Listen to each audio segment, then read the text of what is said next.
Seekor hiu yang menjadi atraksi di salah satu wahana akuarium raksasa memuntahkan lengan manusia.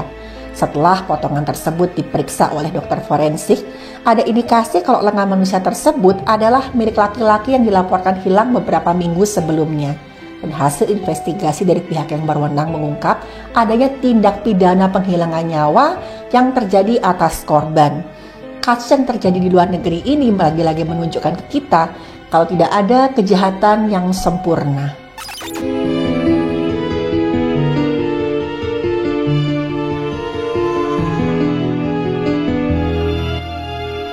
Halo, saya Dr. Stefani. Saya seorang dokter spesialis forensik dan mediko-legal, dan saya melihat apa yang tidak semua orang lihat. Kasus ini dimulai dari seorang nelayan yang sedang melaut. Waktu dia sedang melaut, gak disangka-sangka tuh dia mendapatkan awalnya itu ada seekor hiu yang kecil. Tapi waktu si nelayan ini sedang mencoba menarik hiu kecil tadi ke atas kapal, tiba-tiba saja ada kejutan lain. Ada seekor hiu berukuran raksasa hampir 4 meter yang menggigit hiu yang tadi. Dan posisinya kan tadi hiu kecil tadi tuh masih tersangkut di mata pancingnya si nelayan.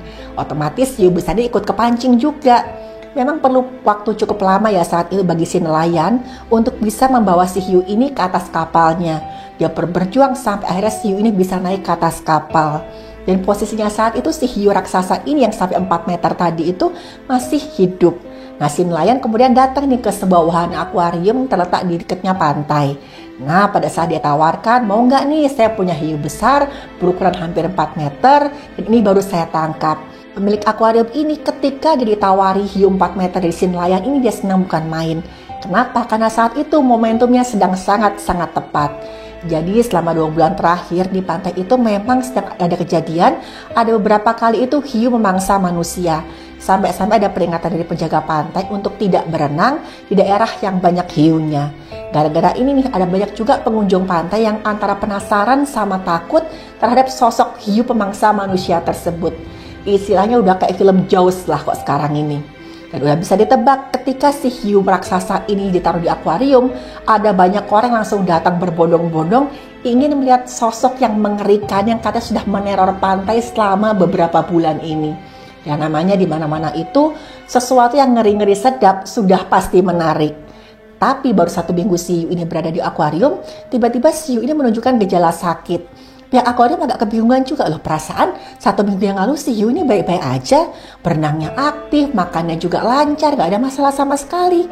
Dan tiba-tiba aja hiu ini memuntahkan lengan manusia. Kejadian ini benar-benar membuat heboh akuarium karena terjadi di depan para pengunjung. Pihak akuarium langsung menutup akuarium, mereka panggil pihak yang berwenang untuk memeriksa lengan tersebut. Tapi pada saat dilihat, awalnya tuh dikira oh jangan-jangan si hiu ini waktu masih ada di laut bebas dia sempat memangsa manusia. Tapi waktu lengan tersebut diperiksa oleh dokter forensik bilang, ini bukan karena digigit hiu. Ini kelihatan sekali kalau potongan itu karena benda tajam. Dan ini bukan gara-gara amputasi atau apa, tapi jelas sekali ada indikasi tindak pidana pada potongan lengan ini. Akhirnya potongan lengan tersebut dibawa ke rumah sakit untuk diperiksa oleh dokter spesialis forensik. Waktu diperiksa ternyata potongan tersebut adalah potongan lengan kiri manusia. Potongannya itu sebatas bahu, ada semacam tali yang mengikat pergelangan tangan kirinya si potongan tangan ini. Selain itu potongan yang sebatas bahu ini tuh potongannya tepi rata dan ada satu ciri khas di lengan ini. Di bagian lengan bawah sini, bagian dalam ada tato. Tatonya itu berbentuk 2 orang petinju. Nah awalnya sempat dikira nih, benar gak sih kalau kasus ini tuh kasus kecelakaan? Jangan-jangan ini orang lagi berenang atau lagi surfing, itu digigit hiu atau dimangsa sama hiunya. Tapi si dokter forensik ini bersikeras, ini potongan tepi rata. Ini tuh kejelaskan dipotong dengan benda tajam. Beda dengan pola gigitan hiu, karena gigitan hiu itu sangat khas. Karena biasanya hiu itu jarang sekali menyerang manusia. Mereka itu nggak sengaja mengira manusia itu hewan laut. Hanya kira-kira 20% lah dari total serangan hiu itu yang fatal. Karena biasanya kalaupun hiu itu menyerang manusia, mereka akan mengincar tangan atau kaki orang yang ada dalam air. Misalkan orang ini segera mendapatkan pertolongan, biasanya masih ketolong. Dan ciri khas gigitan hiu itu pertama, hiu itu pasti akan menggigit lalu menarik mangsanya. Nanti lukanya akan berbentuk bulan sabit mengikuti bentuknya gigi hiu. Dan bentuknya itu akan melengkung sesuai dengan rahangnya hiu. Dan hiu itu kan susunan giginya khas, ada beberapa baris. Dan luka gigitannya itu pasti akan paralel, ada beberapa baris. Berbeda dengan ikan-ikan kecil. Kalau ikan-ikan kecil itu bentuk gigitannya kecil-kecil, dangkal dan tepinya nggak bersih. Dan kadang-kadang dari bentuk luka bisa kelihatan nih, pola giginya ini sesuai dengan hiu jenis apa. Tapi kata dokter forensik tadi, potongan ini tidak menunjukkan pola gigitan yang sesuai dengan gigitan hiu. Potongannya ini rata dan bersih seperti dilakukan dengan benda yang cukup tajam. Dan selain itu di bagian potongan bahunya ini, itu ada bagian yang kayak berundak-undak. Ini menunjukkan kalau proses pemotongannya itu dilakukan dengan menggunakan benda tajam, gerakannya itu maju mundur. Nah, yang mendukung kecurigaan pihak yang berwenang kalau ini merupakan tindak pidana itu tadi adanya tali tambang yang mengikat pergelangan tangan kiri tadi. Dan waktu tali tersebut dibuka ada luka lecet di sekitar pergelangan tangan.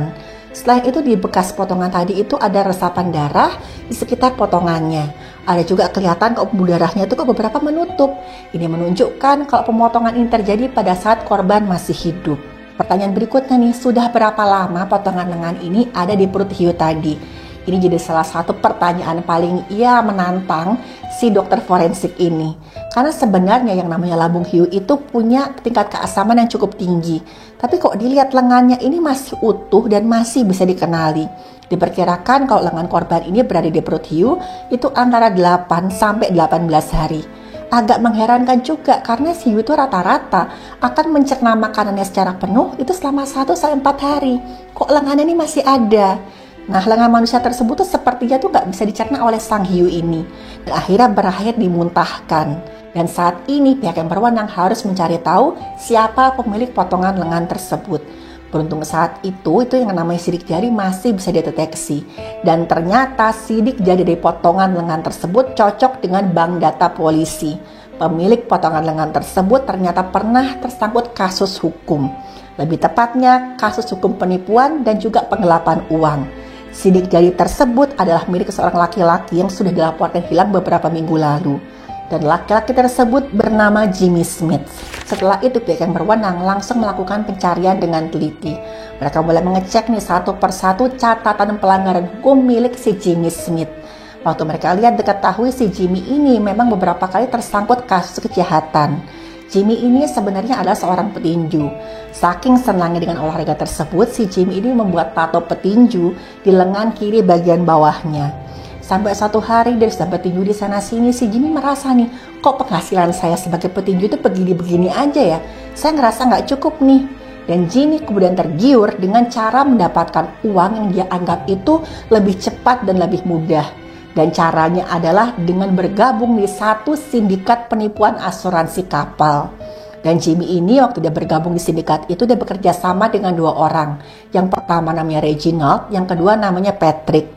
Nah, langsunglah pihak yang berwenang mendatangi kediamannya si Reginald. Si Reginald ini kemudian bercerita kalau memang saat itu dia itu bekerja sama Jimmy dan si Patrick. Reginald ngaku sebelumnya si Reginald itu juga cuma seorang pengrajin kapal. Tapi sama kayak si Jimmy dia pengen mendapatkan uang tambahan. Karena penghasilan yang sebenarnya cukup itu, lama-kelamaan bikin Reginald ngerasa, kayaknya aku perlu cari uang yang lebih lagi untuk menunjang gaya hidupku. Si Reginald ini awalnya sering mengangkut kiriman zat-zat terlarang untuk kemudian mendapatkan penghasilan tambahan. Dia kenal sama Jimmy, dia kenal sama Patrick, dan kemudian mereka bertiga bekerja sama. Mereka melakukan berbagai macam penipuan asuransi kapal. Mereka tuh jadi sering merekayasa kasus-kasus kerusakan kapal supaya nanti mereka mendapatkan uang asuransi. Dia mendapatkan uang tambahan itu persenan dari pemilik kapalnya tadi. Nah, mereka ini tuh melakukan penipuan yang lebih banyak lagi sampai akhirnya mereka bertiga dekat, ya semacam sahabat lah. Tapi lagi-lagi teman-teman ingat, yang namanya pertemanan atau hubungan apapun, kalau didasarinya itu dari hal yang tidak baik sudah pasti tidak akan berbuah manis. Reginald bercerita kok suatu hari tiba-tiba dia tahu kok si Jimmy ini kok kerjasama dengan pihak yang berwenang. Jimmy ini menawarkan diri sebagai informan. Bukan gara-gara si Jimmy ini mau bertobat atau insaf, tapi gara-gara Jimmy ini mau mendapatkan uang lebih banyak lagi. Mulailah si Jimmy ini memeras orang-orang yang terlibat kasus penipuan. Ancamannya, kalau orang-orang ini tidak memberikan sejumlah uang ke si Jimmy akan melaporkan mereka ke pihak yang berwenang. Nah, pada saat itu sebenarnya Reginald sama Patrick udah pelan-pelan nih menjauhi si Jimmy. Tapi si Jimmy malah mengincar mereka berdua. Lagi-lagi gara-gara si Jimmy merasa kalau uang lebih yang dia dapatkan tadi dari memeras orang-orang itu nggak cukup. Saking tamaknya si Jimmy ini sama uang, dia tega memeras 2 orang sahabatnya tadi. Si Jamie datang ke Reginald sama si Patrick, dia bilang, kalau kalian berdua nggak memberikan sejumlah uang sama saya akan melaporkan kalian ke pihak yang berwenang. Si Reginald cerita, sebenarnya dia sama Patrick itu sempat diskusi. Ini anaknya gimana ya, gimana pun kan si Jamie ini udah tahu banyak tentang kita. Dia pasti sudah megang banyak banget bukti. Sampai akhirnya Patrick kehilangan kesabaran, dia bilang, kamu tenang aja, saya akan menyelesaikan masalah ini. Nah, satu hari si Patrick dia mengundang si Jamie untuk minum-minum di sebuah bar yang ada di sebuah hotel. Hari itu si Jamie minta izin ke istrinya yang namanya si Gladys untuk pergi mancing. Nah, padahal sebenarnya si Jamie datang ke hotel tersebut ketemu si Patrick.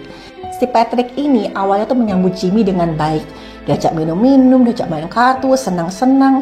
Sampai akhirnya si Patrick ini mengajak Jamie ke sebuah pondok kecil yang sudah dia sewa.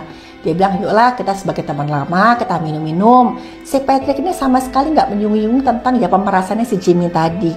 Tapi begitu mereka berdua berada di pondok tersebut, di sanalah akhirnya si Patrick menghabisi nyawanya si Jamie. Setelah itu dipisah-pisahkanlah anggota tubuhnya tadi dan dibuang ke laut. Si Patrick merasa dia sudah melakukan kejahatan yang sempurna. Si Gladys ini, si istri Jamie tadi kan nunggu di rumah. Dia cemas, tunggu-nunggu kok suaminya nggak pulang-pulang ya.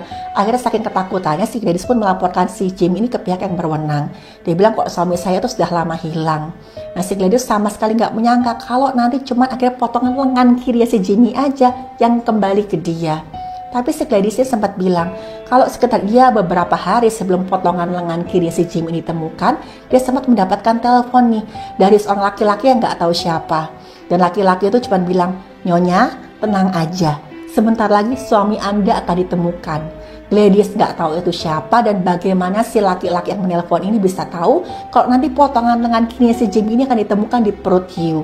Si Gladys bilang ke pihak yang berwenang, sebenarnya dia tuh nggak setuju dengan apa yang dilakukan oleh suaminya.